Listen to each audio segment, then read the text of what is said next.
अभिवादन स्वीकार कीजिए नासिर का।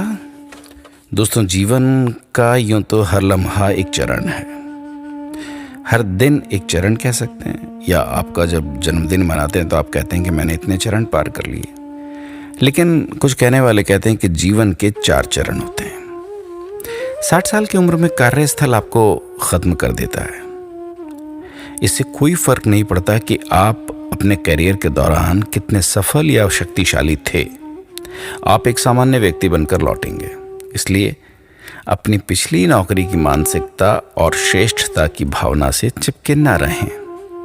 अपने अहंकार को त्यागें, अन्यथा आप सहजता की भावना खो सकते हैं। अब आप 70 की उम्र में आ गए, यानी ये दूसरा चरण। 70 की उम्र में समाज धीरे धीरे आपको खत्म कर देता है। जिन मित्रों और सहकर्मियों से आप मिलते और मेलजोल रखते थे वो कम हो गए हैं, और आपके पूर्व कार्यस्थल पर शायद ही कोई आपको पहचानता हो, क्योंकि नई जनरेशन वहाँ आ चुकी है। ये मत कहो मैं हुआ करता था या मैं कभी था, क्योंकि युवा पीढ़ी आपको नहीं जानती होगी और आपको इस बारे में असहज महसूस करना भी नहीं चाहिए। अब तीसरा चरण। 80 की उम्र में परिवार धीरे धीरे आपको खत्म कर देता है। भले ही आपके कई बच्चे और पोते पोतियां हैं, अधिकांश समय आप अपने जीवन साथी के साथ या अकेले ही रहेंगे।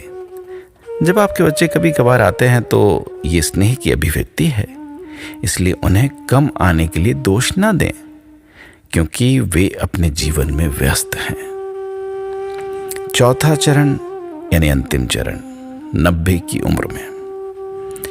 अब प्रकृति बोलें, पृथ्वी बोलें, कुदरत बोलें, वो तुम्हें ख़त्म करना चाहती है। जिन लोगों को आप जानते थे उनमें से कुछ पहले ही हमेशा के लिए चले गए हैं। इस बिंदु पर दुखी या शोकाकुल ना हो, क्योंकि यही जीवन का मार्ग है, यही सत्य है, और हर कोई अंततः इसी मार्ग का अनुसरण करेगा।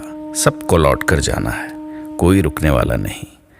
एक सराय खाना है ये दुनिया, जहाँ कुछ देर ठहरे हैं, आराम के कुछ पल बिताएंगे और फिर निकल जाएंगे हम लोग। मैं यहाँ ये बिल्कुल भी नहीं कहना चाहता या फिर डिमोरलाइज नहीं करना चाहता कि 60 के बाद आप बेकार हो चले, लेकिन ये तय है कि 60 के बाद आपको अपने आप को बदलना होगा।